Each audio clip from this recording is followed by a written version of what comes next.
हमने सिग्नम फलन के बारे में जान लिया। सिग्नम फलन का मतलब सिंपल सा यही है कि एक ऐसा फलन जिसके अंदर अगर हम 0 नंबर पुट करें यानी एक्स की वैल्यू 0 पुट करें तो हमें सीधा ही 0 दे देगा। अगर हम उसके अंदर कोई नेगेटिव रियल नंबर यानी 0 छोटा कोई भी नेगेटिव रियल नंबर पुट करें तो हमेशा सिग्नम फलन में -1 देगा। और अगर हमने कोई भी पॉजिटिव रियल नंबर पुट किया सिग्नम फलन के अंदर तो वो हमें इमेज के रूप में उस एक्स की वैल्यू 1 देगा। ओके, तो ये होता है सिग्नम फलन। अब हम आगे बढ़ते हैं और आगे बढ़ते हुए हम अगला फलन पढ़ेंगे चरघातांकी फलन यानी कि एक्सपोनेंशियल फंक्शन। जैसा कि आप स्क्रीन पर देख रहे होंगे तो f(x) बराबर ए की पावर एक्स, f(x) बराबर ए की पावर एक्स, इस फलन को हम चरघातांकी या एक्सपोनेंशियल फंक्शन बोलते हैं। यहाँ पर ए जो है वो कोई कांस्टेंट है जिसकी वैल्यू 0 से बड़ी रहेगी और ए कभी नहीं होगी, ठीक है ना। तो चरघातांकी फलन में जो ए होता है यानी किसी कांस्टेंट की पावर एक्स, तो वो जो कांस्टेंट रहेगा वो 0 से तो बड़ा रहेगा लेकिन 1 कभी नहीं होगा। क्योंकि अगर ध्यान से देखें, मैं समझाने का प्रयास करता हूँ आपको। अगर मान लें हम देखो 1 की पावर एक्स जो होती है उसकी वैल्यू क्या हो जाती है, ए की पावर एनीथिंग कुछ भी हो उसकी वैल्यू हमेशा 1 रहती है। इसलिए अगर हम यहाँ पर 1 की पावर एक्स लिखेंगे तो फिर तो कांस्टेंट नंबर 1 ही रह जाएगा, तो ये तो कोई फंक्शन बनेगा ही नहीं। समझे बात को। इसलिए यहाँ पर ए की वैल्यू ए की वैल्यू 1 नहीं होगी, ठीक है। तो अब ए इज़ ग्रेटर देन, यहाँ से दो केस बन जाएंगे, देखो ध्यान से समझना। तो जब यहाँ पे इसकी वैल्यू जो है वो 1 नहीं है, 0 से बड़ी है, तो यहाँ से दो केस बन जाते हैं। और वो दोनों केस कौन कौन से बनते हैं, तो वो दोनों केस देखो ऐसे बनेंगे। जब ए 1 नहीं है और 0 से बड़ा है, तो 1 नहीं और 0 से बड़ा तो या तो 1 से बड़ा होगा, पहला केस, एक केस तो ये। और अगर 1 नहीं है और 0 से बड़ा है तो यानी कि ए हमारा 1 नहीं तो 1 से छोटा होगा। देखो ए से बड़ा केस तो ये रहा, ये ले लिया हमने। अब इस केस में या तो 1 से छोटा रहेगा लेकिन 0 से बड़ा, तो 0 से क्या रहेगा, हमेशा बड़ा, ठीक है ना। तो एक हमारा जो है केस ये बनेगा कि इसमें ए की वैल्यू 0 और 1 के बीच में होगी। हम ये केस भी और ये केस, ये दोनों ही केस के बारे में पढ़ेंगे डिटेल में। तो ध्यान से देखें, पहला केस जब हमारा ए 1 से बड़ा रहे, ठीक है ना। अब ध्यान से सुने, जब ए जो है वो 1 से बड़ा रहेगा तो इधर देखें एक एग्जाम्पल लिया हमने कि ए तो क्या है 1 से बड़ा, सिंपल सी बात है। तो देखो ध्यान से, यहाँ पर इन तीनों ही एग्जाम्पल में ए की वैल्यू क्या लिए 10, ई और 2 1 से बड़ा होता है। ई की वैल्यू जो होती है, ई की वैल्यू होती है 2.71, ठीक है ना। ये होती है ई की वैल्यू, तो ये भी 1 से बड़ी, और हमने 10 लिया है वो भी 1 से बड़ा। तो यानी कि इस तीनों एग्जाम्पलों में हमने एक जो कांस्टेंट है उसे क्या लिया है, 1 से बड़ा, ठीक है। तो ये तो बात हो गई 1 से बड़े वाली बात। अब हम ये देखना चाह रहे हैं कि हमने जो तीनों एग्जाम्पल लिए हैं इसमें हमने तीनों के ग्राफ बनाए, ठीक है ना। अगर हम इन तीनों के ग्राफ, जैसे हम पिछले एग्जाम्पलों में या पिछले फंक्शंस में हम पढ़ते आए हैं, बहुपद फलन में भी हमने देखा था कि भाई पैराबोला जो बनता है, हम अगर सभी पैराबोलाज को जैसे x की पावर 2, x की पावर x की पावर 4, x की पावर 6, इस प्रकार के सभी पैराबोला को अगर हम एक्स वाई प्लेन में अलग अलग बनाएं तब तो हम सब में डिफरेंस करना थोड़ा सा टफ हो जाता है मामला। लेकिन एक साथ अगर हम बनाएं उनको सबको तो हमें उनमें कंपेयर करने में थोड़ी सी आसानी रहती है कि कौन सा पैराबोला कब किस रेंज में छोटा होगा, किस रेंज में छोटा रहेगा और कौन सा बड़ा रहेगा, ठीक है ना। और इसी प्रकार से हमने x की पावर 3, x की पावर 6, x की पावर 9, इस प्रकार नहीं, x की पावर 3, x की पावर 7, x की पावर 9, इस प्रकार के फलन भी पढ़े थे जिनका हमने ग्राफ बनाया था। तो वहाँ पर भी हमने इनको कंबाइंड रूप में देखा था, जहाँ पर ये जो ग्राफ थे ये फर्स्ट और थर्ड क्वाड्रेंट में सममित थे। तो अगर हम इनको भी अलग अलग पढ़ें तो वहाँ पर भी कंपेयर करना थोड़ा सा कठिन हो जाता है। इसलिए इसी बेस पर, इसी क्रम में चरघातांकी फलन में ये जो तुमने 3 एग्जाम्पल लिए हैं आपके सामने, तो इन एग्जाम्पलों में भी अगर हम इनके सबके ही ग्राफ अलग अलग बनाएं तब तो कंपेयर करना थोड़ा सा टफ रहेगा। इसलिए हमने तीनों को एक साथ बनाया ताकि हम ये पता कर सकें कि भाई कौन सा ग्राफ कब तक तो किस रेंज में छोटा रहेगा किससे, और किस रेंज के बाद में, किस एक्स के बाद में कौन सा ग्राफ किस दूसरे ग्राफ की तुलना में बढ़ने लगेगा, ठीक है ना। तो देखो ध्यान से, यहाँ पर हमने इधर एक एग्जाम्पल लिया है, इस एग्जाम्पल को आप दिख रहा होगा, देख सकते हैं कि हमने एक्स की वैल्यू क्या लिया, -2। भाई ए हमारा एक से बड़ा है, तो अब एक्स तो कुछ भी हो सकता है ना, एक्स तो हम रियल नंबर में से कुछ भी ले रहे हैं, एक्स तो हमारा रियल नंबर में से कुछ भी हो सकता है। तो हमने ए को तो एक से बड़ा लिया है, अब हमने एक्स की वैल्यू -2 ले ली। ध्यान से सुनना एकदम, इन फंक्शनों में जो तीनों फंक्शन हैं, इन तीनों ही फंक्शनों में हमने एक्स की वैल्यू -2 पुट की। तो 10 की पावर -2 यानी कि 10 की पावर -2 यानी कि क्या हो गया, 1/10 की पावर 2 यानी कि 1/100। क्लियर है। ई की पावर -2 यानी कि 1/e की पावर 2, 1/e² दूसरा, ये दूसरा बन गया इधर, ठीक है ना, ये दूसरा बन गया। अब तीसरा 2 की पावर -2 यानी कि 1/2 की पावर 2 यानी कि 1/2 की पावर 4, ये बन गया तीसरा। क्लियर बात। तो ये बन गया, ये बन गया और ये बन गया, ये तीनों बन गए। अब ध्यान से सुने, ध्यान से सुने, स्पष्ट रूप से देखें कि भाई जो 1/4 है, एक तो ये है 1/4, एक है 1/e की पावर 2, एक है 1/100। तो इनमें से कौन सा बड़ा है? देखो -2 से लेकर के, देखो ध्यान से देखना, हम -2 से लेकर के और 2 तक की बात करते हैं, ठीक है ना।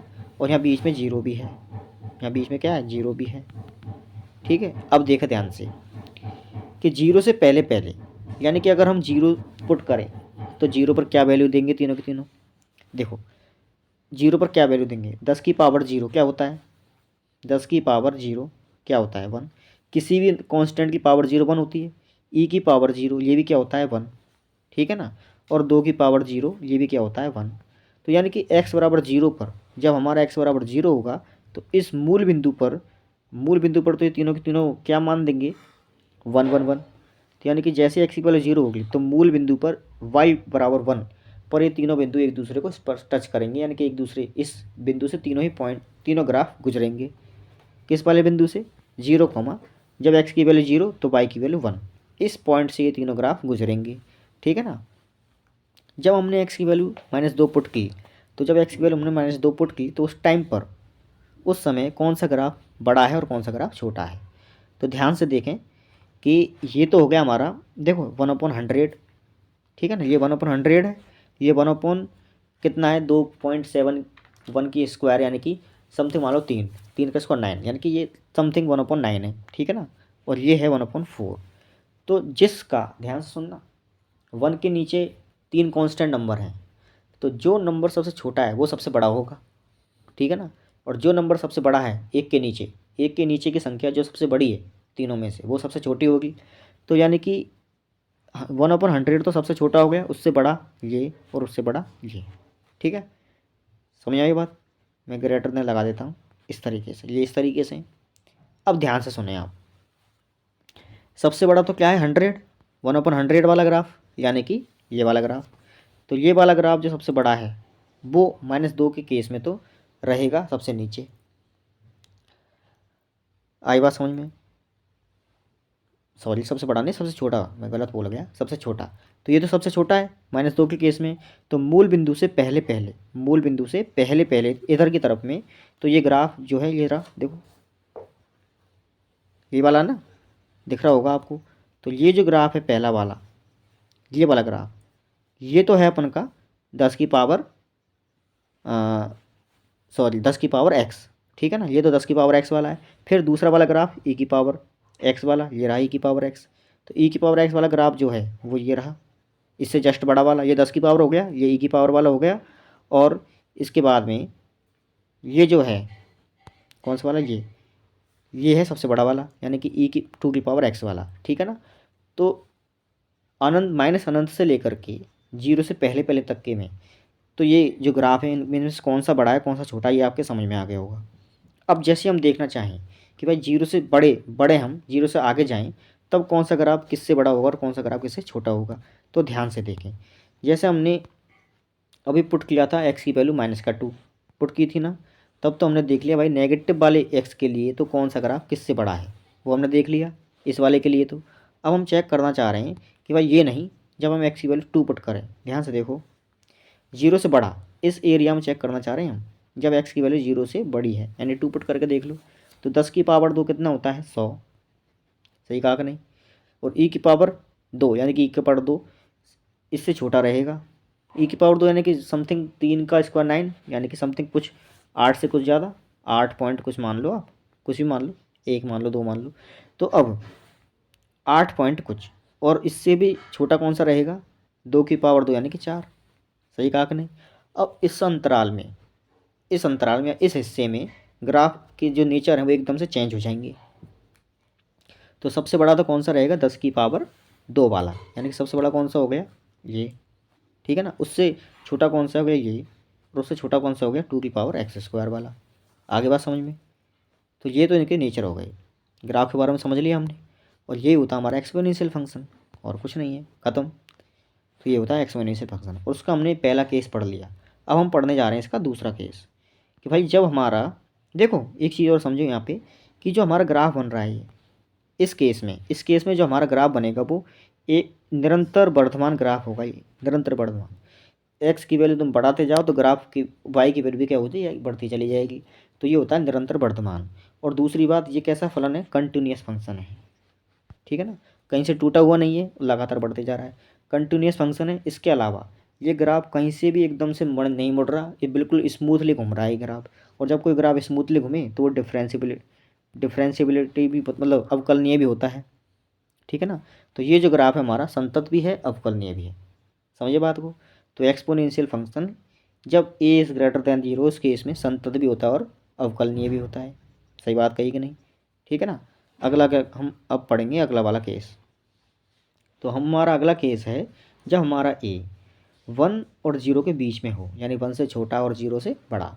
तो ए 0 से बड़ा तो रहेगा ही, और 1 नहीं हो सकता।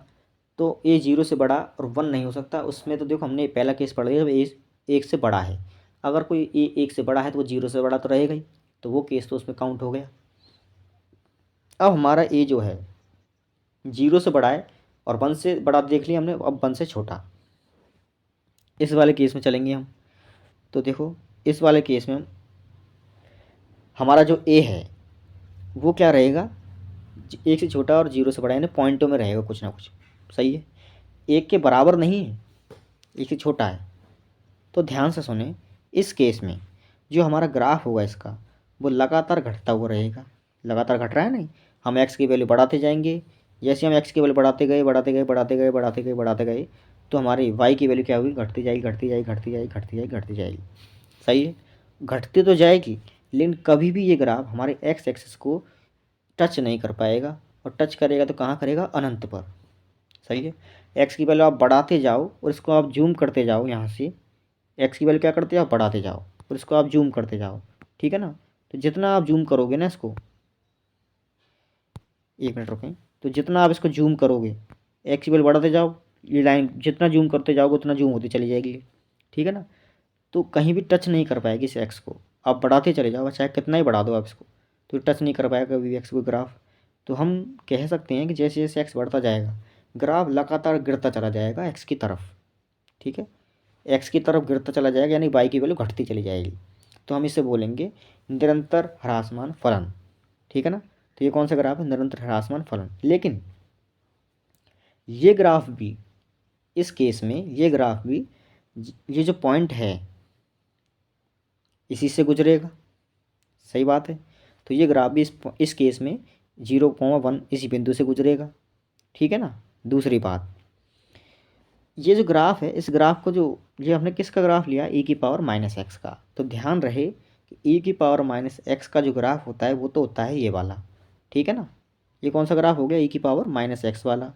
और ये जो ग्राफ होता है ये वाला कौन सा ग्राफ है, ये है e की पावर एक्स वाला। तो e की पावर एक्स वाला ग्राफ तो हमेशा वर्धमान होता है, बढ़ता हुआ चलता है। और e की पावर माइनस एक्स वाला जो ग्राफ होता है वो हमेशा क्या होता है, घटता हुआ चलता है। तो ये है e की पावर माइनस एक्स वाला ग्राफ। ठीक है। तो ये इस प्रकार से, और ये है e की पावर एक्स वाला ग्राफ। सही है। इन दोनों में डिफरेंस समझ में आ गया। माइनस है तो घटेगा, माइनस मतलब घटना।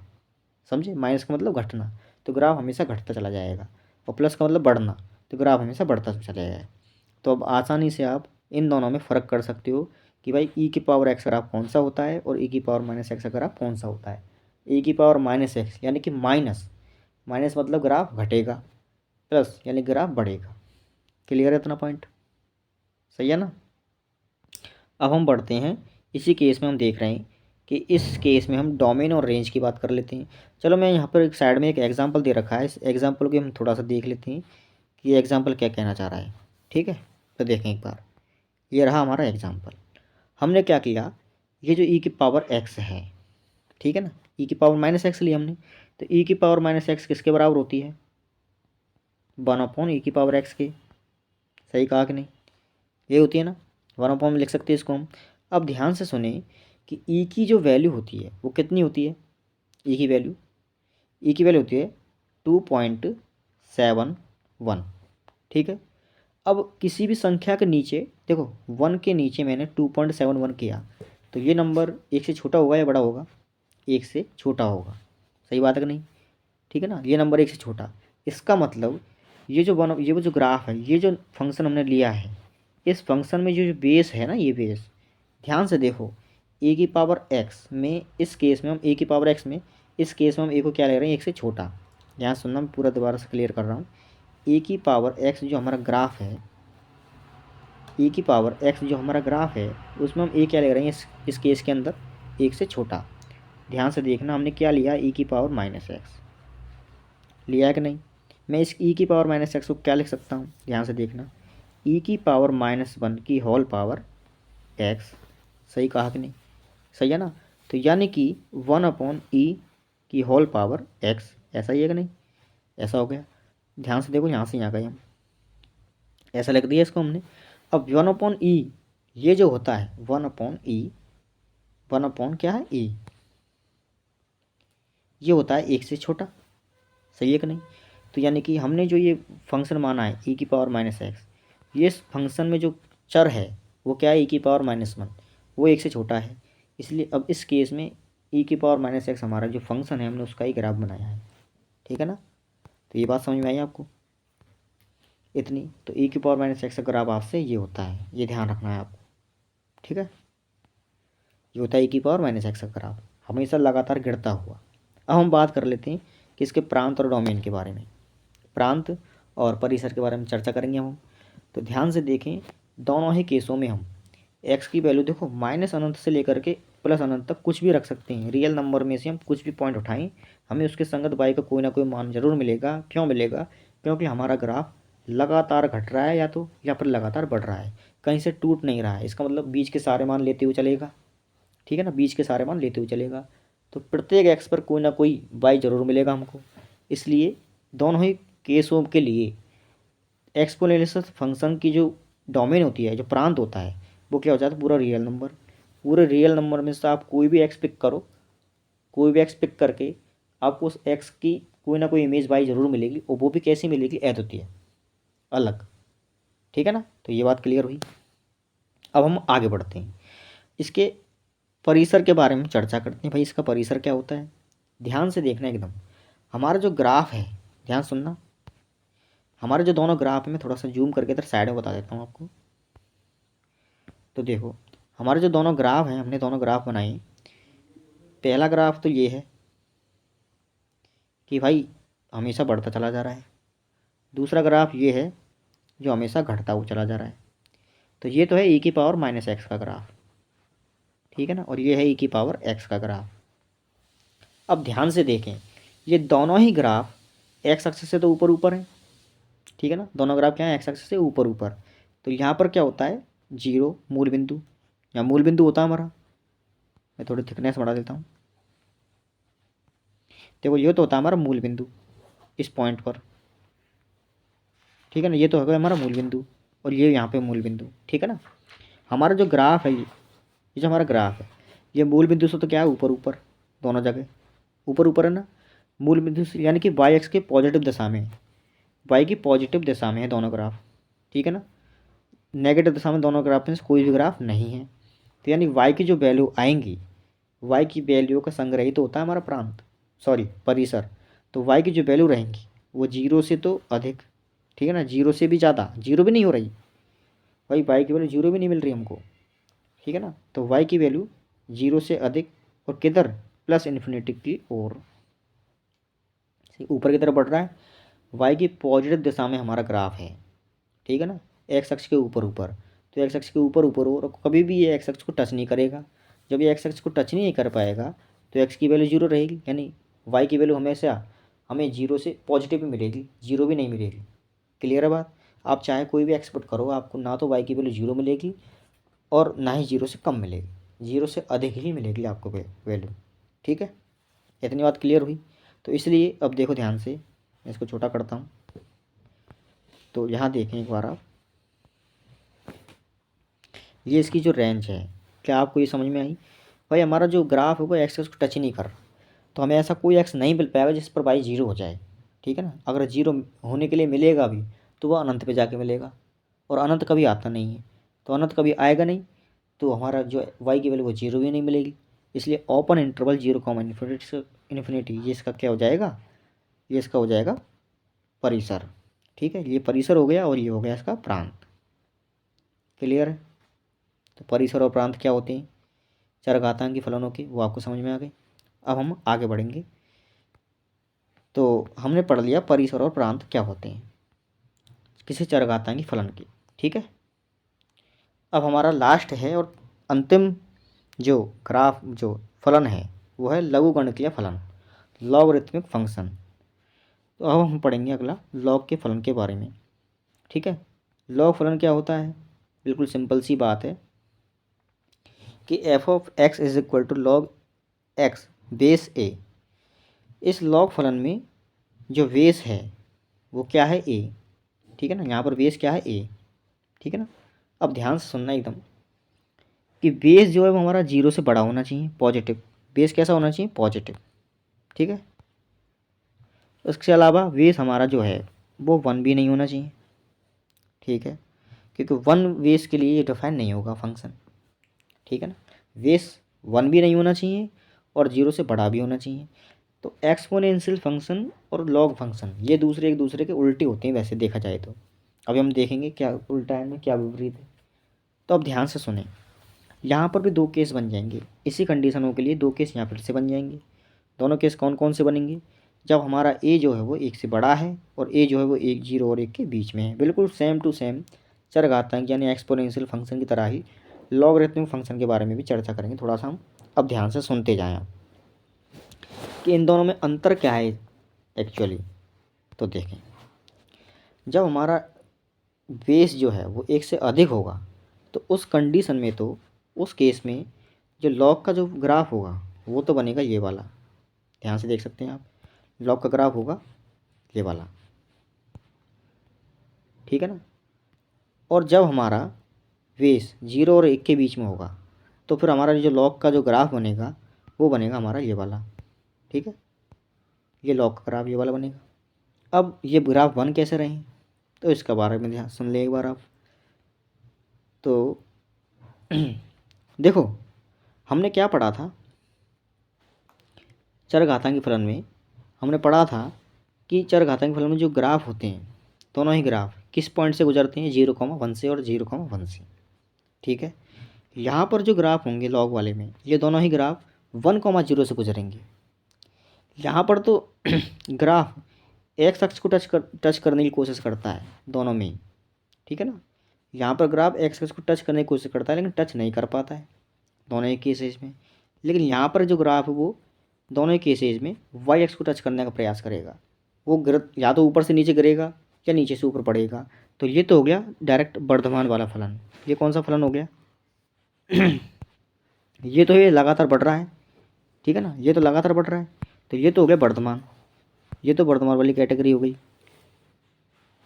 यहाँ तो फलन जैसे जैसे आप एक्स की वैल्यू बढ़ाते जाओगे वैसे वैसे वाई की वैल्यू बढ़ती चली जाएगी, ये तो बढ़ रहा है। ठीक है, और इस वाले में जैसे जैसे आप एक्स की वैल्यू बढ़ाते जाओगे वैसे वैसे आपका एक्स, आपको जो ग्राफ ऊपर से नीचे की तरफ गिर रहा है। ठीक है ना, गिर रहा है और वो एक्स एक्स को 0.0,1 पर टच कर रहा है यानी क्रॉस कर रहा है, और ये भी 0.0,1 पर क्रॉस कर रहा है। ठीक है ना, अब सुने ध्यान से आगे कि भाई इनमें और चरघातांकी फलन में हम डिफरेंस क्या कर पा रहे हैं। तो डिफरेंस इतना सा ही है कि चरघातांकी फलन में तो जो वेरिएबल जो ग्राफ होते हैं वो एक्स अक्ष को स्पर्श करने का प्रयास करते हैं, जबकि यहाँ पर जो ग्राफ होते हैं वो वाई अक्ष को स्पर्श करने का प्रयास करते हैं। और ऐसा होने के कारण ही इनके डोमेन और रेंज हैं वो भी एक दूसरे से विपरीत हो जाते हैं, चेंज हो जाते हैं। तो हमने एक्सपोनेंशियल फंक्शन में पढ़ा था कि एक्सपोनेंशियल फंक्शन में हमने ये देखा था कि एक्सपोनेंशियल फंक्शन का जो डोमेन होता है वो तो होता है आर, और यहाँ रेंज क्या होती है 0, ठीक है ना। और इसका उल्टा चर लॉग वाले फंक्शन में ये तो हो जाएगी डोमेन, ये क्या हो जाएगी डोमेन, और ये हो जाएगा पूरा आर रेंज। ध्यान से देखना, बात को ध्यान से सुने, ये आर जो है वो रेंज हो जाएगी। तो अब हो कैसे रही है देखें एक बार, ध्यान से देखो। अब एक्स की वैल्यू बढ़ाते जाओगे, ठीक है ना, अब एक्स की वैल्यू क्या करते जाओगे, बढ़ाते जाओगे। जैसे जैसे आप एक्स की वैल्यू बढ़ाते जाओगे तो जो वाई के जो मान है, ध्यान से देखना, वाई कहाँ तक जा रहा है नीचे इस वाले ग्राफ में, सुनना ध्यान से। वाई जो है वो नीचे देखो, ये ग्राफ नीचे की तरफ बढ़ रहा है, यानी माइनस अनंत की तरफ बढ़ रहा है कि नहीं। और ये ग्राफ ऊपर प्लस अनंत की तरफ चलता चला जा रहा है, ऊपर की तरफ बढ़ रहा है ना ऐसे, तो प्लस अनंत की तरफ चलता चला जा रहा है। तो यानी कि वाई ये जो ग्राफ है लॉग वाला, ये ग्राफ माइनस अनंत से प्लस अनंत की तरफ बढ़ते चला जा रहा है। दूसरी बात, इसमें एक्स की ये जो ग्राफ है पूरा का पूरा, ये एक्स की केवल और केवल धनात्मक दिशा में है, ऋणात्मक दिशा में तो ये डिफाइन ही नहीं है, नॉट डिफाइन, ठीक है ना। नेगेटिव डायरेक्शन में ये नॉट डिफाइन है, पॉजिटिव डायरेक्शन में ही ये एक्स की पॉजिटिव डायरेक्शन में डिफाइन रहता है, ठीक है ना, नेगेटिव में बन ही नहीं रहा। तो ये बात क्लियर हुई इतनी। तो अब ध्यान से देखें आप कि रेंज क्या होती है, डोमेन क्या होती है, एक्स की वैल्यूज, ठीक है ना, एक्स की वैल्यू क्या होती है, डोमेन। तो ध्यान से देखना एक बार आप, एक्स की वैल्यू जो है वो क्या आ रही है, जीरो नहीं आ रही ना, देखो जीरो, ये वाई एक्स को टच करने की प्रयास कर रहा है लेकिन कभी भी जीरो नहीं हो पा रहा, वाई एक्स को टच नहीं कर पा रहा। वाई को इस ये जो लाइन है वाई एक्स वाली, यहाँ सुनना आपने नंबर सिस्टम में या इस क्वाड्रेटिक सिस्टम में पढ़ा होगा कि वाई एक्सिस जो होती है, वाई एक्सिस जो होती है ना, उस वाई एक्सिस पर जो एक्स की वैल्यू होती है वो क्या होती है, वाई एक्सिस पर एक्स की वैल्यू क्या होती है, जीरो। तो वाई एक्सिस पर एक्स की वैल्यू तो क्या होती है, जीरो, ठीक है ना। तो ये जो ग्राफ ऊपर से गिर रहा है ये बाईस को टच नहीं करेगा, और अगर ये बाईस को टच नहीं करेगा तो कभी भी एक्स की वैल्यू जीरो प्राप्त नहीं हो पाएगी, ठीक है ना। तो जीरो प्राप्त नहीं हो पाएगी एक्स की वैल्यू। अगर ग्राफ बाई एक्स को टच कर जाए तो किसी बिंदु पर एक्स मतलब इसके जिस बिंदु पर टच करेगा उस बिंदु पर तो कम से कम ग्राफ हमें एक्स की वैल्यू जीरो देगा, लेकिन टच ही नहीं कर पाएगा तो एक्स की वैल्यू जीरो भी नहीं मिलेगी। इसलिए ये जो ग्राफ है, इस ग्राफ में एक्स की वैल्यू कहाँ से कहाँ तक रहेगी, ना तो जीरो रहेगी ना अनंत रहेगी, जीरो से बड़ी। ग्राफ हमारा क्या हो रहा है, जीरो से बढ़ रहा है, ठीक है ना। ध्यान से देखें, हमारा ग्राफ क्या हो रहा है, जीरो से बढ़ रहा है, लगातार बढ़ता ही चला जा रहा है इस दिशा में, ऊपर की तरफ बढ़ रहा है, इस दिशा में बढ़ता चला जा रहा है। जैसे जैसे हम एक्स की वैल्यू पुट करते चले जाएंगे, एक्स की वैल्यू जीरो रख नहीं सकते, क्योंकि ध्यान से देखें आप, लॉग जीरो बेस ए, ठीक है ना, तो बेस ए लॉग जीरो, एक्स की वैल्यू जीरो नहीं रख सकते, क्यों नहीं रख सकते, क्योंकि ये जीरो पर पहुंच नहीं रहा। इसलिए हम कहेंगे कि लॉग फंक्शन जो वो जीरो के लिए डिफाइन नहीं है। क्लियर सी बात है, लॉग फंक्शन जीरो के लिए डिफाइन नहीं है। एक्स बराबर जीरो पर लॉग एक्स की वैल्यू क्या होगी, नॉट डिफाइन। क्लियर बात है, क्योंकि लॉग का ग्राफ टच ही नहीं कर पा रहा बाई एक्स को, जिसके लिए हमें एक्स जीरो मिल जाए, ठीक है इतना। अब हम देखें तो भाई बढ़ता चला जा रहा है, तो अब एक्स जो है हमारा कहाँ से कहाँ तक बढ़ रहा है, तो हमारा एक्स जो है वो बढ़ता चला जा रहा है, कहाँ से कहाँ तक बढ़ रहा है, जीरो से लेकर के अनंत की ओर। नेगेटिव दिशा में है ही नहीं हमारा ग्राफ। जब हमारा ग्राफ नेगेटिव दिशा में नहीं है, केवल पॉजिटिव दिशा में ही है एक्स की में, तो हमारा ग्राफ एक्स की वैल्यू कहाँ से कहाँ तक लेगा, जीरो से लेकर के माइनस अनंत तक। तो इसलिए डोमेन तो क्या हो गया, ये डोमेन हो गया हमारा, ये हमारा डोमेन हो गया जीरो से इन्फिनिटी। इसमें जीरो इंक्लूड नहीं होगी, क्योंकि एक्स की वैल्यू जैसे हमने जीरो पुट की तो लॉग जीरो की वैल्यू नॉट डिफाइन होती है, यानी ग्राफ वाई एक्स को टच ही नहीं कर रहा, ठीक है ना। दूसरी बात, ये है हमारा दूसरा केस। इस केस में हम चर्चा कर लेते हैं। जब हमने पहले केस में हमने इतनी चर्चा कर ली, तब दूसरे केस में कुछ बचा नहीं। वैसे दूसरे केस में इतना ही है कि भाई एक्स की वैल्यू हम जीरो पुट कर नहीं सकते, क्योंकि जीरो ये इस लाइन को टच नहीं कर रहा, तो टच नहीं कर रहा तो एक्स की वैल्यू जीरो पुट नहीं कर सकते। तो जीरो होता है मूल बिंदु पर, मूल बिंदु पर ये पहुंच नहीं रहा, यानी बाईस को टच नहीं कर रहा, तो एक्स की वैल्यू जीरो तो नहीं होगी। तो ये ग्राफ भी ऊपर से गिर रहा है, ठीक है ना। एक्स की वैल्यू हम इस दिशा में पुट करेंगे, जीरो, जीरो से बड़ा कुछ भी नंबर माइनस अनंत तक, उस पर पहुँच नहीं माइनस अनंत तो कुछ होता ही नहीं है, उससे हम पहुंच नहीं पाते हैं, इसलिए तो इस पर हम ओपन ब्रैकेट लगाते हैं। तो जीरो से बढ़ेंगे लेकिन प्लस के नंबर सारे लेते हुए चलेगा, और हम प्लस के नंबर सारे रियल नंबर लेते हुए चलें तो ये ग्राफ कहीं से टूट नहीं रहा, तो ये ग्राफ जो है वो सारे वाई की वैल्यू लेते हुए चला जाएगा। ठीक है ना, वाई की वैल्यू ऊपर से गिरेंगे और नीचे लेते हुए चला जाएगा पूरे वाई की वैल्यू। ठीक है ना, इसलिए इस केस में भी डोमेन जो होगा वो यही रहेगा, एक्स की वैल्यू 0 से अनंत के बीच में। ठीक है ना, और आर की वैल्यू क्या मिले, देखो रेंज क्या होता है आर की वैल्यू। अब ध्यान से सुने, ये जो ग्राफ है वाई एक्स है, ठीक है ना, वाई एक्स को मैं ऐसे नहीं बना करके ऐसे बना देता हूँ, ये हमारे क्या है वाई एक्स मान लेते हैं, वाई एक्स। भाई वाई एक्स पर भी तो पॉइंट रियल नंबर ही होते हैं, तो वाई एक्स पर भी पॉइंट रियल नंबर होती है, इधर माइनस का इन्फिनिटी इधर प्लस का इन्फिनिटी, यानी ये प्लस का इन्फिनिटी है ये माइनस का इन्फिनिटी है। तो ऊपर ग्राफ बढ़ रहा है, ऊपर ग्राफ ऊपर से लेकर नीचे की तरफ गिर रहा है, यानी कि माइनस अनंत प्लस अनंत माइनस अनंत के बीच में सारे नंबर लेते हुए चल रहा है। इसका मतलब वाई की वैल्यू क्या हो गई, पूरा का पूरा रियल नंबर। ठीक है ना, तो वाई की वैल्यू क्या होगी, पूरा पूरा रियल नंबर। इसीलिए हम कह पा रहे हैं कि भाई इसकी जो रेंज है वो क्या है, रेंज क्या है, पूरी आर, पूरा रियल नंबर का सेट, दोनों में ऐसे ही हो रहा है। तो अब आपके हो सकता है कि आपके ये जो फंक्शन है चरघातांकी फलन और लॉगरिथमिक फंक्शन, ये दोनों आसानी से समझ में आ गए होंगे। अब हम आगे बढ़ते हैं और आगे चर्चा करते हैं लॉग जो होते हैं उसके प्रॉपर्टीज़ के बारे में। कुछ प्रॉपर्टी होती है लॉग की, उनके बारे में चर्चा करेंगे। ठीक है ना, ध्यान से देखें। तो लॉग ई बेस पर, बेस ई है और ए और बी दो संख्याएं हैं, ठीक है ना, जो कि दोनों के दोनों जीरो से बड़ी हैं।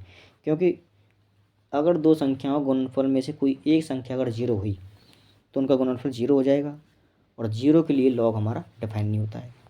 इसलिए तो हम यहाँ से कह सकते हैं कि भाई दोनों ही नंबर ए और बी जो लॉग के अंदर हैं उनमें से कोई भी जीरो, एक भी जीरो नहीं होगा, दोनों के दोनों जीरो से बड़े रहेंगे। ठीक है ना, तो ये बात तो यहाँ से क्लियर हो गई लॉग के कारण। लॉग ए इंटू बी, अगर दो नंबरों के गुणनफल पर लॉग लगा हुआ है, बेस ई है, तो हम लॉग को लिख सकते हैं उस ई बेस के साथ ही इन दोनों संख्याओं पर अलग अलग कर सकते हैं और बीच में प्लस आ जाएगा। ठीक है ना, लॉग ए प्लस लॉग बी, ये प्रॉपर्टीज है, पहली प्रॉपर्टी क्लियर। दूसरी प्रॉपर्टी कि बेस ई है और दो नंबर ए और बी हैं, ध्यान से सुनना। तो सीधी सी बात है, दोनों नंबर लॉग के अंदर जीरो नहीं हो सकते, पहली बात तो। ठीक है ना, नीचे वाला नंबर तो जीरो होगा ही नहीं, अगर नीचे वाला जीरो हो गया तो फिर तो डिफाइन, ये तो लॉग अनंत हो जाएगा ना। सब बस बात है, लॉग अनंत क्या होता है, लॉग अनंत जीरो, लॉग अनंत अनंत होता है। लॉग इन्फिनिटी की वैल्यू इन्फिनिटी होती है। ठीक है ना, कैसे, भाई एक्स की वैल्यू तो आपने इन्फिनिटी पुट कर दी, तो एक्स की वैल्यू इन्फिनिटी पुट की, इसका मतलब वाई की वैल्यू कोई ना कोई आई। जब हम एक्स की वैल्यू इन्फिनिटी पुट कर देंगे तो ग्राफ कहाँ पहुँचेगा, अनंत की तरफ, अनंत पर टच करेगा, तो लॉग अनंत की वैल्यू क्या हो जाएगी, अनंत। ठीक है, ये बात क्लियर। तो पहली प्रॉपर्टी हमने पढ़ ली। अब दूसरे प्रॉपर्टी में क्या होता है, लॉग ए अपॉन बी और बेस हमारा ई है, तो सीधी सी बात है दोनों नंबर ए और बी पर लॉग अलग अलग हो जाएगा, और अगर बीच ये भाग वाला प्रॉपर्टी है तो बीच में क्या आ जाएगा, माइनस। ठीक है ना, दूसरी बात, ये दोनों प्रॉपर्टी होंगी, पहली हो गई दूसरी हो गई। तीसरी प्रॉपर्टी, तीसरी प्रॉपर्टी क्या है कि लॉग ए बेस पर ए, लॉग ए और बेस ए हो। अब ध्यान से सुने कि भाई ए जो बेस है ना वो जीरो तो होगा ही नहीं, बेस ए को हम जीरो ले नहीं सकते, तो बेस ए तो जीरो होगा नहीं। और दूसरी बात, यहाँ पर जो ए है वो एक भी नहीं होगा, क्योंकि बेस है ना, हमने बेस को ए माना है, यहाँ पर तो ई ले रहे थे, और ई तो पहले से ही पॉजिटिव होता है, एक से बड़ा होता है, तो यहाँ तो कोई दिक्कत नहीं, यहाँ पे हमने केवल ए और बी के लिए कंडीशन लगाई। अब यहाँ पर कंडीशन केवल और केवल ए के लिए लगी, कौन सा वाला ए, ये जो ए है, ये इस ए के कारण तो हम देखो ए को 1 नहीं ले सकते। ठीक है ना, और ये जो ए अंदर वाला है, और दोनों के लिए कंबाइंड रूप से हमने ए को पॉजिटिव लिख दिया, क्योंकि लॉग जीरो के लिए तो डिफाइन ही नहीं हो पाएगा, और इस ए के कारण, ये जो ए है इस ए के कारण लॉग ए जो है यहाँ पर ये पॉजिटिव रहेगा। ठीक है ना, लॉग की परिभाषा के अनुसार हमने ऐसा लिखा है। अब सिंपल सी बात यह है कि हम लॉग ए और बेस ए को हम आसानी से लॉग ए अपॉन लॉग ए, और बेस यहाँ क्या रहेगा ई बेस पर लॉग ए और लॉग ए को हम आराम से एक दूसरे के गुणन भाग के रूप में डिवाइड कर सकते हैं। ठीक है ना, और यहाँ से इन दोनों की वैल्यू क्या मिलेगी हमको 1।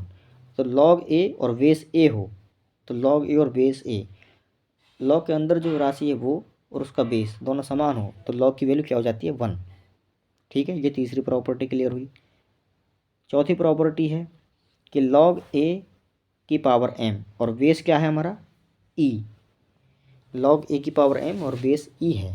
ठीक है ना, तो e कुछ नहीं है, यहाँ से e जो है वो बाहर निकल जाता है लॉग से एकदम, क्योंकि कांस्टेंट है लॉग, ये तो कोई रियल नंबर है, तो कोई रियल नंबर तो बाहर निकल के आ जाएगा। ये लॉग की प्रॉपर्टी चौथी वाली। ठीक है ना, तो लॉग की चौथी प्रॉपर्टी ये होती है कि ये जो एम है, एम राशि है, ये लॉग से बाहर आ जाएगी गुना में, जैसा कि यहाँ देख रहे हो आप। ठीक है ना, और लॉग रह जाएगा ए पर केवल। अब ध्यान से देखें, ए जो है हमारा वो जीरो से बड़ा रहेगा। लॉग के अंदर एक क्वांटिटी पॉजिटिव होती है, लॉग केवल positive number, positive real number के लिए डिफाइन होता है। हमने देख लिया डोमेन लॉग का, कि लॉग का जो डोमेन होता है वो क्या होता है, जीरो से अनंत। तो इसमें कहीं भी नेगेटिव नंबर तो है ही नहीं, तो अगर यहाँ ये जो ए है ये नेगेटिव हो ही नहीं सकता, और नेगेटिव हो गया फिर तो लॉग डिफाइन ही नहीं हो पाएगा। इसलिए लॉग के अंदर एक्स हो, ए हो, कुछ भी लगा हुआ हो, वो हमेशा क्या होगा, जीरो से बड़ा होगा। ठीक है, ये बात क्लियर। अब यहाँ पर ए की पावर जो एम है, ये जो एम है वो क्या है, रियल नंबर, और ए स्क्वायर, ए क्यूब वगैरह वगैरह, तो ये रियल नंबर हो गया। और ये रियल नंबर जो है वो कूद करके कहाँ जाएगा, लॉग के बाहर। ठीक है, तो ये तो हो गई लॉग की एम, लॉग ए बेस पर ए, लॉग ई बेस पर ए की पावर एम की प्रॉपर्टी। चौथी प्रॉपर्टी ख़त्म।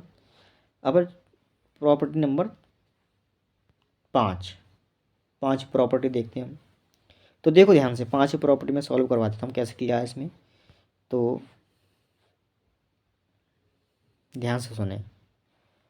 देखो हमने अभी पढ़ा था लॉग ए और बेस ए, इसको हम कैसे लिखते हैं, लॉग ए अपॉन लॉग ए लिख सकते हैं, इसको हम ऐसे ऐसे लिखते हैं।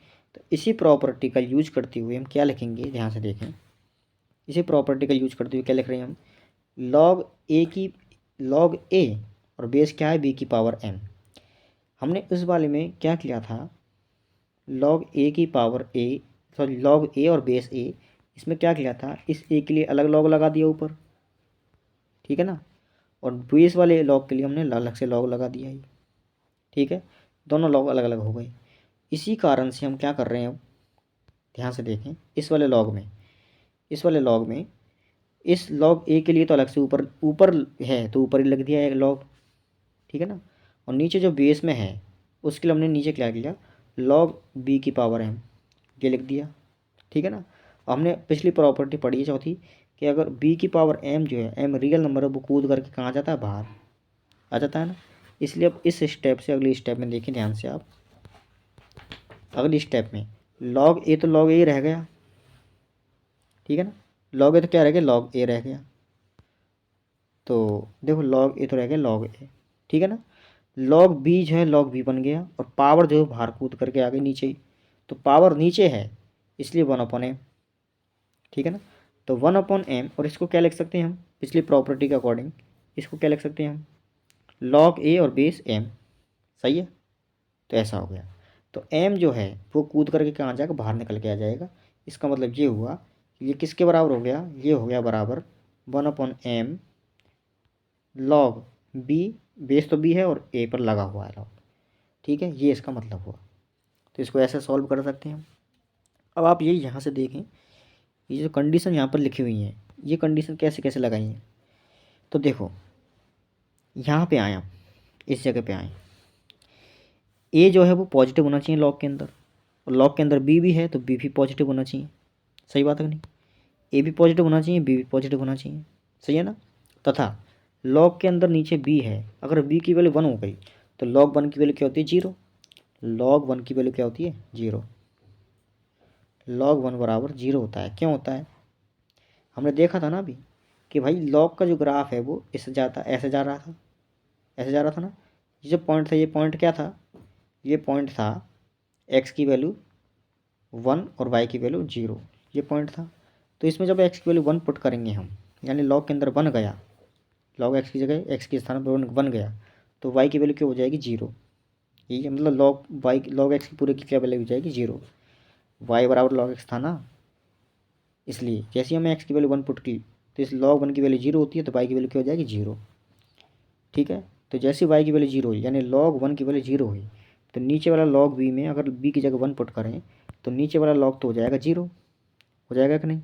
और जैसे किसी एनीथिंग अपॉन 0 होता है ये प्रॉब्लम क्रिएट कर देता है। किसी भी कांस्टेंट के नीचे अगर 0 आ जाए तो वो अनंत रूप ले लेता है, अनंत बन जाता है। इसलिए नीचे वाला 0 नहीं बनी, इसके लिए हम नीचे v की जगह 1 पुट नहीं कर सकते, इसलिए हमने क्या कर दिया, यहाँ पर b को हम नहीं ले सकते। सही बात है कि नहीं। तो a तो 0 से बड़ा रहना चाहिए, b भी 0 से बड़ा रहना चाहिए log के अंदर, और log नीचे है इसलिए log b 1 भी नहीं होना चाहिए। तथा दूसरी बात कि भाई m की बात कर लेते हैं, m क्या 1/m। तो m रियल नंबर तो कुछ भी हो सकता है, ठीक है ना, m रियल नंबर में कुछ भी हो सकता है, लेकिन नीचे होने के कारण 0 नहीं होगा। इसका मतलब ये है कि r में से 0 को हटा दिया। इसका मतलब है m जो है हमारा ये है, देखो जो हमारा m है वो ये है कि m belonging to r what minus set of 0। तो हमने m जो है वो r रहेगा और 0 नहीं होगा, 0 को हटा करके पूरे रियल नंबर इस m के लिए डिफाइन कर सकते हैं हम। ठीक है, अब हम आगे बढ़ते हैं प्रॉपर्टी नंबर 6। तो छठवीं प्रॉपर्टी क्या है कि log b और log a और बेस b, अभी पढ़ा था हमने कि भाई अलग अलग कर सकते हैं हम इसको। ऊपर पर log जिस पर लगा हुआ उसको ऊपर लिखेंगे, जो जिसका जो बेस है बेस वाले पर log लगा के नीचे लिख देंगे। और सेम बेस के लिए कर सकते हैं ऐसा हम, यानी हमने दोनों के लिए log के लिए बेस को सेम रखा m, तो हम इस प्रॉपर्टी को यूज कर सकते हैं सेम बेस के लिए। ठीक है, हम m की जगह कुछ भी रख सकते हैं, e रख सकें और कुछ रख लें, e रख लें, 1 रख लें, 2 रख लें, सॉरी 1 नहीं रख सकते, 1 के अलावा कुछ और, 0 ए जो है वो 0 से बड़ा, 1 के अतिरिक्त कुछ भी, ठीक है ना, ये कर सकते हैं। तो ये प्रॉपर्टी को इस प्रकार से फॉलो करते हैं। ठीक है, ये बात क्लियर। अब हम आगे बढ़ते हैं, प्रॉपर्टीज़ के बारे में हमने देख लिया, 6 प्रॉपर्टी कर लें। 7वीं प्रॉपर्टी ए की पावर log ए बेस पर m। ठीक है, ए की पावर log ए बेस पर m क्या होता है, इसकी वैल्यू m हो जाती है। अब ये तो प्रॉपर्टीज है, इसको तो आप डायरेक्ट ध्यान रखें तो ही बेटर है, इनको तो क्या ही समझाऊँ मैं। तो अगली प्रॉपर्टी है 8वीं प्रॉपर्टी क्या कहती है कि log m x पर log x base m log y base m। अब ध्यान से सुनना इसको, थोड़ा सा तुम इसे थोड़ा समझ लें कि भाई ऐसा कैसे हो रहा है। अच्छा, मैं ऊपर की प्रॉपर्टी में जो कंडीशन लिखी हुई है इनको भी बता देता हूँ तुम्हें, ताकि तुम्हें समझ में आ जाए कि देखो log के अंदर क्या लगा हुआ है यहाँ पे m, तो m तो 0 से बड़ा होगा, क्योंकि 0 के लिए या 0 से छोटे के लिए तो m log डिफाइन नहीं है। ठीक है ना, और जो बेस होता है log का बेस वो क्या होता है, a से बड़ा होना चाहिए और a नहीं होना चाहिए। ठीक है ना, तो ये तो पूरी क्लियर बात हुई इनकी बेस वगैरह की। ठीक है, इस प्रॉपर्टी में जो मेन चीज़ ये है कि a है और log का बेस सेम है, तो ये log और ये a हट जाते हैं, केवल क्या बच जाता है, जिस पर बेस लगा हुआ है वो m। ठीक है, ये प्रॉपर्टी तो इस प्रकार से डिफाइन की गई है। अगली प्रॉपर्टी है 8वीं, उस प्रॉपर्टी में हम क्या कर सकते हैं, ध्यान से देखें कि भाई log x base m log y base m, x बड़ा है y से। ध्यान से सुनना एकदम, इसको किस प्रकार से परिभाषित किया गया है। तो देखो जब x y से बड़ा हो, ठीक है ना, ध्यान सुनना, यदि log x log y से बड़ा है और m जो है वो 1 से बड़ा है, मतलब बेस जो है वो 1 से बड़ा है, ध्यान से सुनना, तो ये जो नीचे ग्राफ लिखा हुआ है ना, इस पर ध्यान दें आप एक बार, यहाँ से ये चीज़ क्लियर होगी आपको कि log बड़े मतलब 1 से बड़ा m है, बेस 1 से बड़ा है, तो हमारे log का जो वैल्यू, log का जो फंक्शन होता है ना, उसके फंक्शन का ग्राफ होता है कुछ इस प्रकार का। ठीक है, यानी बढ़ता हुआ एक दिष्ट वर्धमान बोलते हैं इसको हम, मोनोटोनिकली इंक्रीजिंग फंक्शन एक दिष्ट वर्धमान। इस कंडीशन में हम क्या लेते हैं कि जो वर्धमान फलन होता है उस वर्धमान फलन में छोटे x की वैल्यू छोटी और बड़े x की वैल्यू बड़ी मिलती है हमको। ठीक है ना, छोटे x का मान छोटा और बड़े x का मान बड़ा मिलता है। ठीक है, तो देखो अगर x बड़ा है y, अगर देखो log x बड़ा है log y से, तो सिंपल सी बात है एक्स बड़ा रहेगा वाई से। भाई यहाँ पर जो एक्स है ये तो एक्स है, और ये x2 हम क्या बोल रहे हैं बाई, x2 को हम बाई नाम दे रहे हैं ऐसे पॉइंट वाइज इनमें अंतर करने के लिए, ठीक है ना। तो ऐसा होगा जब ये x2 बड़ा है x1 से तो ऐसा होगा, सही है कि नहीं। और अगली बात कि जब हमारा बेस जो है वो 0 से m के बीच में, वो 0 से 1 के बीच में है, जो बेस हमारा m है वो 0 से 1 के बीच में है, तो हमारा जो लॉग का ग्राफ होगा वो डायरेक्टली क्या होगा, एक दिष्ट ह्रासमान, यानी कि इंक्रीजिंग फंक्शन नहीं डिक्रीजिंग फंक्शन होगा, ये ह्रासमान फलन होगा, घटता हुआ रहेगा। तो इस कंडीशन में छोटे एक्स का मान तो बड़ा मिलेगा और बड़े एक्स का मान छोटा मिलेगा, सही कहा कि नहीं। तो लॉग एक्स अगर बड़ा है लॉग वाई से तो सिंपल सी बात है कि जो बड़ा है वो छोटा होगा, यानी एक्स बड़ा है तो वो छोटा रहेगा, और वाई बड़ा है वाई छोटा है तो वो बड़ा रहेगा, ठीक है। तो ये तो हो गई इन सब की प्रॉपर्टीज। अब हम और आगे बढ़ते हैं थोड़ा सा। तो ये तो लॉग वाले फंक्शन की बात हो गई, ठीक है। इसके बाद हम आते हैं चिन्ह नियम पे। ये तो लॉग की बात है, इसको आप देख सकते हैं। अब हम आगे बढ़ते हैं चिन्ह नियम पे। अच्छा सुने, मैं ये बता देता हूँ तुम्हें ताकि आपको ये समझ में आ जाए कि भाई कैसे क्या किया जा रहा है, ठीक है। देखो मैं चर्चा करने वाला हूँ इसकी, ये जो यहाँ पे लिखा हुआ है ना आपके सामने कि भाई ये लॉग एक्स वगैरह वगैरह ये क्या करे जा रहे हैं इसमें, इस फंक्शन में मैं देखना चाह रहा हूँ, बताना चाह रहा हूँ आपको कि कैसे इसको हम लिख पा रहे हैं। लॉग एक्स और बेस हाफ है, यहाँ पे क्या लिखा हुआ है, log X base half is greater then 2, ठीक है। तो ध्यान से सुन लें इसको क्या कर रहे हैं, यहाँ पे क्या किया जा रहा है। तो देखो लॉग ए और एक्स बराबर ग्रेटर देन इक्वल कुछ ही मान लो ग्रेटर देन, और यहाँ क्या लिखा हुआ मान लो वी, ऐसा लिखा हुआ है, ठीक है ना। तो ध्यान से देखें लॉग को हटाएं हम, केवल एक्स की वैल्यू बताना चाहें यहाँ से कि एक्स की वैल्यू क्या होगी। तो ध्यान से सुनना, अगर यहाँ पर जो ये बेस ए है, अगर ये बेस ए एक से छोटा हो, ध्यान सुनना, अगर बेस ए एक से छोटा हो तो उस कंडीशन में हम लॉग को हटा देंगे यहाँ से, लॉग को क्या कर दिया हटा दिया, और ए को भी हटा दिया, तो क्या बचा केवल एक्स। लॉग हटा दिया ए हटा दिया, क्या बचा केवल एक्स। जब ए हमारा जो बेस है वो अगर एक से छोटा है तो यहाँ पर जो भी सिंबल होगा ग्रेटर देन का तो लेस देन बदल जाएगा, और लेस देन का है तो ग्रेटर देन में बदल जाएगा। अब क्योंकि हमने फ़िलहाल में इसको ग्रेटर देन लिया है तो हम इसको कर देंगे लेस देन, ठीक है। दूसरी बात, इस RHS में ये जो RHS साइड है इधर क्या बनेगा, इधर बनेगा ये जो बेस ए है यहाँ पर एक से छोटा ये आ जाएगा, और इसकी जो पावर होगी वो इधर जो बी लिखा हुआ है ना इसकी पावर ये बी बन जाएगी। क्लियर है। तो कहने का मतलब ये है कि सिंपली लॉग, मैं इसको क्लियर करके बता देता हूँ आपको ऐसे कि simply log base a x is greater than v लिखा हुआ है, तो हम इसको यहाँ से आसानी से लिख सकते हैं एक्स। अगर ए छोटा है, ध्यान से देखना, ए छोटा है एक से, ठीक है, ए छोटा है एक से, तो हम क्या कर इसलिए कहना चाह रहे हैं हम जब एक हमारा एक से ए जो है हमारा एक से छोटा है और 0 से बड़ा है, ठीक है, पॉजिटिव ही रहेगा बेस तो उस कंडीशन में एक्स की वैल्यू क्या रहेगी, ये चिन्ह तो बन जाएगा लेस देन, ठीक है ना। और इधर जो RHS साइड है वो क्या बनेगी, बेस की पावर राइट हैंड साइड वाले टर्म। तो ये इसका आंसर बनेगा। ये समझ में आ गया। अब मैं यहाँ से समझा देता हूँ आपको क्लियरली कि कैसे कर रहे हैं हम। देखो लॉग हाफ बेस में और एक्स पर लगा हुआ है log greater than equal to 2, तो एक्स का तो एक्स ही रह गया, लेस देन वो ग्रेटर देन बदल गया, सही बात है कि नहीं। तो लेस देन क्या बन गया ग्रेटर देन, ठीक है ना, लेस देन ग्रेटर देन बन गया, और यहाँ पर ये हाफ तो इधर आ गया, 2 जो है पावर में आ गई, सही है, देख लो आराम से ऐसा बन गया ये। और इसको जो फंक्शन है इसको सॉल्व करके ऐसे बताया गया है, इधर सॉल्व करके बताया है कि एफ एक्स बराबर ए की पावर एक्स होता है, तो एफ एक्स बराबर क्या हो गया, यहाँ पे क्या है ए की वैल्यू हाफ, तो हाफ की पावर एक्स, ठीक है, ये हो गया। इस कंडीशन में जो हमारा ए है वो 0 और 1 के बीच में है, ठीक है ना। अब ध्यान से सुने आप एक बार कि भाई जो हमारा फंक्शन होता है ये है increasing function, sorry decreasing function. जब ए जो है वो 0 और 1 के बीच में हो तो लॉग का जो फंक्शन होता है वो कैसा होता है, डिक्रीजिंग, गिरता हुआ रहता है। तो जब फंक्शन हमारा गिरेगा ऊपर से तो ध्यान से देखें, ये रहा इधर ग्राफ, डिक्रीजिंग फंक्शन ग्राफ ये रहा।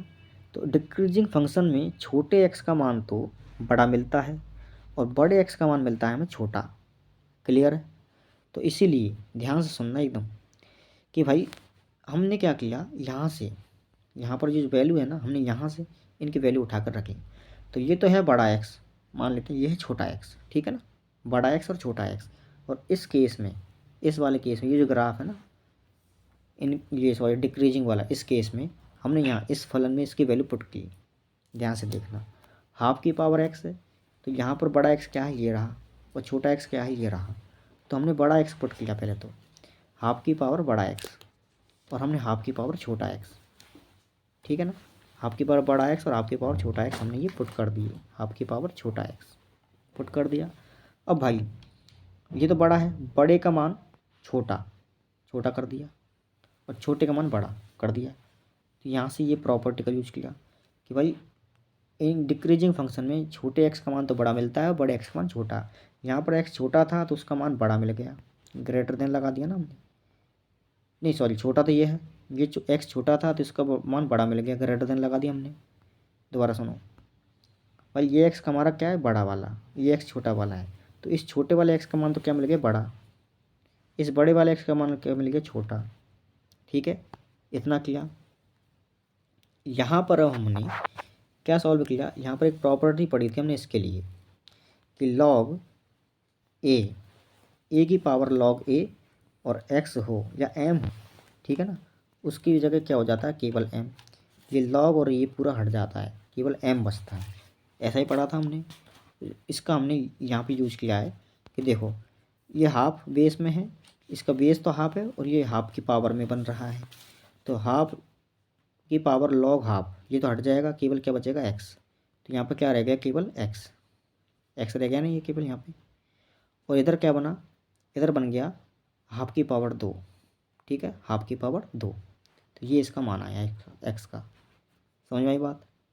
तो ये तो हो गई कि किसी लॉग को हम डायरेक्टली, लॉग पे से हम किसी एक्स को हटाना चाह रहे हैं, किसी से एक्स पे से लॉग को हटाना चाह रहे हैं, तो डायरेक्टली हम कैसे हटा सकते हैं। और चिन्ह क्या रहेगा, अगर ए यानी कि बेस एक से छोटा है तो चिन्ह बदल जाएगा, और अगर बेस एक से छोटा नहीं है, एक से बड़ा है, तो चिन्ह जैसा है ग्रेटर देन का वैसा ही रहेगा, अगर लेस देन का तो लेस देन का ही रहेगा, ठीक है ना। तो ये तो हो गया हमारा लॉग की प्रॉपर्टी और लॉग, ये तीनों चारों ग्राफ, ठीक है। अब आगे बढ़ते हैं हम थोड़ा सा, चिन्ह नियम के बारे में देख लेते थोड़ा सा जल्दी से, 5 मिनट में समझ में आ जाएगा चिन्ह नियम क्या होता है। तो देखो ध्यान से, साइन स्कीम या इसका दूसरा नाम होता है बेबी कर्व मेथड, यानी कि चिन्ह नियम, ठीक है। तो ध्यान से देखो, हम कुछ एग्जाम्पल के थ्रू इसको समझने का प्रयास करेंगे, मैं कोशिश करूँगा आपको समझ में आ जाएगी। ये समझ में आ गया तो फिर आगे केवल और केवल इसका ही यूज होने वाला है, क्योंकि आगे हम पढ़ेंगे किसी फंक्शन का प्रांत ज्ञात करना। तो प्रांत ज्ञात करने में चिन्ह नियम का बड़ा ही यूज है, ठीक है ना। तो ध्यानपूर्वक एकदम ध्यान से कानों को खोल करके सुन लें और समझ लें ध्यान से कि भाई चिन्ह नियम कैसे यूज किया जाता है। तो कोशिश रहेगी कि आपको आसानी से समझ में आ जाए। तो इधर जो खाली स्पेस है यहाँ यूज करेंगे हम, ध्यान से देखते जाएं कि ये कोई बहुपद हमें दिया हुआ है, ठीक है, बहुपद दिया हुआ है। ये बहुपद कब, यानी एक्स के हम कौन कौन से पॉइंट रखें, एक्स कौन कौन से मान हम बता सकते, हमें एक्स के वो मान बताने हैं जिन मान पर इस एक्स जो बहुपद है, ये इस बहुपद का मान 0 रहेगा या तो, या 0 से बड़ा रहेगा, ठीक है ना। हमें ऐसे एक्स के मान बताने हैं। तो ध्यान से सुने, ऐसे एक्स के मान बताने से पहले हम इस बहुपद को हमेशा ही 2 फैक्टर, 2 3 जितने फैक्टर बन सकते हैं उतने फैक्टर में लिखेंगे। पहली स्टेप तो ये रहेगी कि हमें बहुपद को किस में लिखना है, फैक्टर्स में, ठीक है ना। फैक्टर में लिखने के बाद में, जैसे मान लो हमने इस बहुपद के फैक्टर ये बनी, तो हमने इसको इस फैक्टर में लिख दिया, फैक्टर में लिख दिया। तो हम बनाएंगे एक संख्या रेखा, रियल नंबर लाइन, ठीक है ना, वास्तविक संख्या रेखा बनाई हमने। अब ध्यान से सुने, इस वास्तविक संख्या रेखा पर ये जो बहुपद जिन जिन पॉइंट पर 0 हो रहा है, एक्स बराबर 1 रखेंगे इसमें, तो ये एक्स बराबर 1 रखेंगे तो ये बहुपद 0 हो जाएगा। यानी कि संख्या रेखा पर हमें वो पॉइंट प्लॉट करने हैं जिन पॉइंटों पर ये बहुपद क्या हो जाएगा, 0। तो एक, तो 1 पर हो रहा है, एक 2 पर हो रहा है, इन दोनों पॉइंटों पर ये बहुपद हमारा 0 बन रहा है, इसलिए हमने ये दोनों पॉइंट का क्या कर लिए, इस नंबर लाइन पर प्लॉट कर दिए। अब ध्यान से सुने, अगर इस बहुपद के जो फैक्टर हुए वो अगर सिंगल पावर वाले हैं, यानी उनकी पावर विषम घात में है, जैसे यहाँ पर दोनों फैक्टर की पावर क्या है, एक एक, अगर तीन तीन होती है, पाँच पाँच होती है, यानी पावर क्या होती है, विषम। तो उस कंडीशन में ध्यान से सुनना कि देखो, हम अगर इस फैक्टर में, अब इस फैक्टर में एक्स की वैल्यू हम 2 से बड़ा पुट करें, 2 से बड़ा पुट करें तो क्या माना आएगा, 2 से बड़े पर पहला फैक्टर पॉजिटिव, दूसरे बड़े पर दूसरा फैक्टर जीरो हो जाएगा। तो 2 पर तो जीरो हो रहा है, ठीक है ना, तो जीरो पर ले सकते हैं हम पॉइंट, क्योंकि हमें यहाँ पर इक्वल में क्या बताया गया है, जीरो भी लेना है हमको, ऐसे एक्स भी लेने जिन पर एक्स इस बहुपद का मान जीरो आ जाए। तो एक और एक दो, ये दोनों पॉइंट तो हमारे एक्स के रहेंगे ही रहेंगे काम के, ठीक है ना। उसके अलावा कौन कौन से पॉइंट काम के हैं एक्स के लिए। अब देखो, अगर मैं 2 से बड़ा अनुमान पुट करता हूँ, 2 से बड़े पर पहला फैक्टर पॉजिटिव, दूसरा फैक्टर भी पॉजिटिव, तो यानी 2 से बड़े पर, 2 से बड़े मान इधर ही प्राप्त होंगे हमको, इधर मिलेंगे ना, इस गहरी लाइन में। इस गहरी लाइन में जो 2 के बड़े मान मिल रहे हैं वो उन पर सभी पर ये हमारा फैक्टर क्या रहेगा, बहुपद प्लस पॉजिटिव। इसके बाद में तो अगर दोनों फैक्टर के लिए, 2 फैक्टर, 3 फैक्टर, 4 फैक्टर, अगर जितने जिन जिन फैक्टरों की पावर विषम है, फिर तो आंख बंद करके उससे हम लेफ्ट साइड में चलेंगे, तो चिन्हों को एकांतर क्रम में करते चले जाना है। जैसे प्लस आ गया, अब माइनस, ठीक है ना, अब फिर से प्लस, ऐसे कर सकते हैं। अगर पावर कैसी है, विषम में, तो हम बिना देखे समझे, कुछ भी देखना नहीं है, आंख बंद करके प्लस आ गया तो उसके बाद माइनस, फिर प्लस, फिर माइनस, फिर प्लस, ऐसे करेंगे, ठीक है ना। अगर तुम्हें ट्रस्ट ना हो कि भाई ऐसे क्यों कर रहे हैं, तो आप चेक कर सकते हैं। अब एक से छोटा मान पुट करके देखें, कुछ भी एक से छोटा मान आप जीरो पुट करके देखें। अगर हमने इस दोनों फैक्टर में जीरो पुट किया, तो जीरो पुट करने पर पहले फैक्टर से -1 मिलेगा, दूसरे फैक्टर से -2 मिलेगा, और -1 इंटू -2 क्या होता है, प्लस का 2। तो इस एक से छोटे वैल्यू पर क्या मिलेगा, हमें प्लस की वैल्यूज मिलेंगी इस बहुपद के लिए। क्लियर है। तो इतने हिस्से में भी हमें क्या मिल रहा है, प्लस, और ये 2 से बड़े मानों पर क्या मिल रहा है, प्लस। अब बीच के मानों पर नेगेटिव मिल रहा है क्या, ऐसा कैसे, तो चेक करके देख लो। 1 और 2 के बीच में क्या होता है, 3 पॉइंट, वो 1.2 होता है। तो अब 1.2 पुट करके देखो, तो पहले फैक्टर में हम एक्स की वैल्यू 1.2 पुट करेंगे तो हमें मिलेगा 0.5, ठीक है ना। दूसरे फैक्टर में हम 1.2 पुट करेंगे तो माइनस का 0.5 मिलेगा, यानी टोटल क्या हो जाएगा, गुना हो करके माइनस। तो बीच में क्या, इस इंटरवल में क्या मिलेगा, माइनस, ठीक है ना। तो प्लस है तो हम ऊपर बना देंगे, माइनस है तो नीचे बना देंगे, प्लस है तो ऊपर बना देंगे, ऐसे। तो ऊपर वाला ग्राफ प्लस को दिखा रहा है, नीचे वाला माइनस को, ऊपर वाला प्लस को। ये कोई पर्टिकुलर ग्राफ नहीं है, हम बता रहे हैं कि भाई ऊपर प्लस है, फिर माइनस है, फिर प्लस है, ठीक है, ऐसा। तो ये मैं समझता हूँ कि इतना समझ में आ गया होगा। अब हमने क्या किया था, हमने ये किया था, देखो, एक रियल नंबर लाइन बनाई थी, उस रियल नंबर लाइन पर हमने 2 पॉइंट पुट किए थे, एक तो 1 और एक 2, ठीक है ना। इस एरिया में प्लस आ रहा था और इस एरिया में प्लस आ रहा था, बीच में माइनस आ रहा था। तो अब ध्यान से देखें, हम एक्स की वैल्यू कहाँ से कहाँ तक ले सकते हैं, एक्स बिलोंगिंग टू, ध्यान से सुनना, ये माइनस इन्फिनिटी से और कहाँ तक, एक तक, एक भी शामिल करना है इसमें, ठीक है ना, एक शामिल करना है। तो माइनस इन्फिनिटी से एक तक, इसमें पॉजिटिव हमारा एक्स, तो हमें ये पूरे मान लेने, यूनियन 2 से लेकर के प्लस इन्फिनिटी तक। तो इस 2 से बड़े मानों पर, 2 और 2 से बड़े मानों पर बहुपद की वैल्यू 0 या 0 से बड़ी मिल रही है। तो हमें ये, अब ये पूरा जो इंटरवल बना है हमारा इतना, ये क्या बना है, वो उन सभी एक्स का संग्रह बन गया ये, जिन पर दिए गए बहुपद की वैल्यू 0 या 0 से बड़ी मिलती है। आई होप आपको इतना समझ में आया हो, तो आप ध्यान से देख सकते हैं, यही इंटरवल यहाँ बन रहा है, ठीक है। आगे बढ़ते हैं दूसरे पे। हम दूसरा हमें फैक्टर किए हुए दिया हुआ है, हम सीधे ही देखना चाहेंगे इसका, जल्दी से। तो ध्यान से देखें, मैं थिकनेस कम कर देता हूँ थोड़ी, तो देखें अब ध्यान से।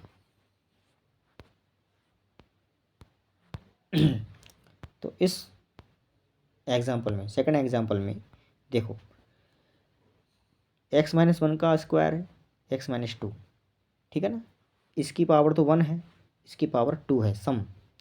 तो विषम पावर में हमें चिन्ह देखने नहीं है, एक अंतरक्रम में प्लस माइनस कर देने।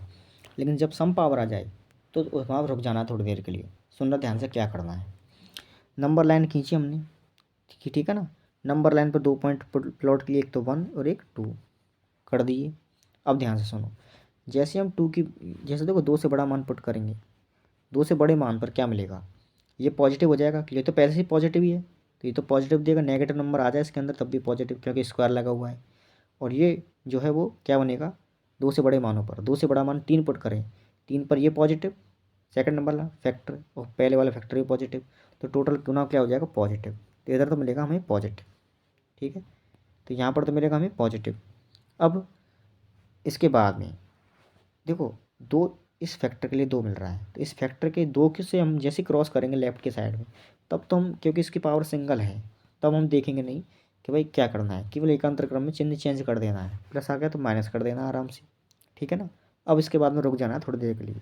इस 1 के लिए हम, हमारे पास फैक्टर की पावर क्या है, सम में, सम पावर है। ठीक है ना, इस 1 पॉइंट के लिए फैक्टर की पावर क्या है, सम। तो अब हमें रुकना नहीं, अब हमें थोड़ी देर के रुक जाना है, और जैसे हम इस 1 को क्रॉस करेंगे तो इसे जस्ट पहले जो साइन है माइनस वाला, वही साइन इसके जस्ट बाद में भी रहेगा, तो यानी जस्ट पहले साइन है तो माइनस की, माइनस में भी माइनस का ही साइन रहेगा बाद में भी। ठीक है ना, ये बात क्लियर हुई इतनी। तो अब ध्यान से सुनो आप कि इधर माइनस कैसे आया, चेक कर सकते हैं हम आराम से। माइनस जो, सॉरी 1 से छोटा 1 कोई पुट करके देखो आप, 1 से छोटा क्या होता है 0, 0 पुट करके देखो, पहले फैक्टर में 0 पुट करेंगे हम, तो 0 माइनस एक्स यानी माइनस एक्स, और माइनस एक्स का स्क्वायर प्लस का एक्स, तो यानी कि यहाँ से क्या चिन्ह आया, प्लस। ठीक है ना, गुना।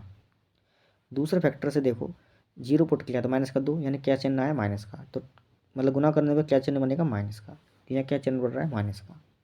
क्लियर है बात। तो ये, तो कहने का मतलब यही है सिंपली, किसी रियल नंबर लाइन हमने बनाई, हमने कोई रियल नंबर लाइन बनाई।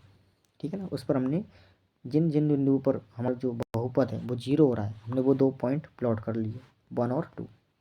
ठीक है ना, 1 से बड़े पर तो बहुपद का जो साइन है वो प्लस का आ रहा है, और इस 2 पर बहुपद की फैक्टर की जो पावर है वो सिंगल पावर है, यानी कि विषम घात है, तो इसके जस्ट बाद में हम एकांतर क्रम में माइनस लगा देंगे। इसके बाद इस 1 पर, ये जो 1 पॉइंट है, इससे संबंधित जो बहुपद का जो कॉफिशिएंट है यानी कि गुणनखंड है, उसकी पावर सम है। ठीक है ना, इसलिए इसके बाद जैसे हम क्रॉस करेंगे तो इससे जस्ट पहले, 1 से जस्ट पहले जो साइन है उसके बाद भी यही साइन रहेगा। ठीक है ना, तो ये हो गया चिन्ह नियम, चिन्ह परिपाटी। ठीक है, ये आपको समझ में आई।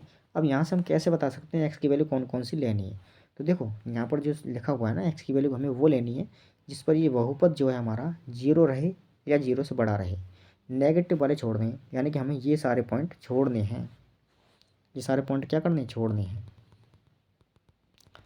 तो हमें यहाँ माइनस, यहाँ प्लस, यहाँ पे माइनस, तो यानी कि यहाँ से यहाँ तक तो माइनस फिर प्लस, तो ये सारे पॉइंट छोड़ने, ये तो लेने नहीं है। लेकिन ध्यान से सुने, 2 पर हमारा बहुपद क्या हो रहा है, 0, तो 2 तो शामिल होगा, तो x belonging to close interval है, बड़ा वाला ब्रैकेट, 2 कॉमा माइनस प्लस का इन्फिनिटी, भाई 2 से बड़े पर प्लस का इन्फिनिटी, ये ओपन है, ये तो क्लोज ब्रैकेट है और ये ओपन है, तथा इसके अलावा ये जो 1 है यहाँ पर भी तो हमारा फैक्टर क्या बन रहा है, 0 बना रहा है बहुपद को। ठीक है ना, ये फैक्टर हमारे बहुपद को 0 बन रहा है 1 पर, तो इसलिए यूनियन करके हम सेट के अंदर एक एलिमेंट 1 भी डाल देंगे, ना, तो ये क्या बना हमारे उन सभी एक्स का संग्रह जिस पर ये बहुपद 0 या 0 से बड़ा रहता है। तो ध्यान से देखें एक बार आप, क्या आपको यही दिख रहा है यहाँ पे, इधर देखो यहाँ राइट में ये दिख रहा है ना, तो ये हमारा क्या हो गया, उन सभी एक्स का संग्रह हो गया जिन पर ये बहुपद हमारा 0 या 0 से बड़ा रहता है। अब आगे, आगे की बात में हम 2 एग्जाम्पल और हैं, मैं उसे दिखा देता हूँ, आप कोशिश करें कि आप इसको समझें और करने का प्रयास करें कि कौन कौन से पॉइंटों पर हमारा जो बहुपद है ये 0 से बड़ा या बराबर रहेगा। ठीक है, एक तो ये रहा, एक लास्ट वाला ये रहा, इन दोनों का आप चेक करें, ये होमवर्क में रहेंगे, समझने का प्रयास करें। समझ में नहीं आए तो मैं इसको आगे नेक्स्ट क्लास में कंटिन्यू करवा दूँगा। Okay, thank you watching this video. अगर ये वीडियो अच्छी लगे तो आप चैनल को सब्सक्राइब कर सकते हैं, शेयर कर सकते हैं और इस वीडियो को लाइक कर सकते हैं। Thank you so much. जय हिंद, जय भारत।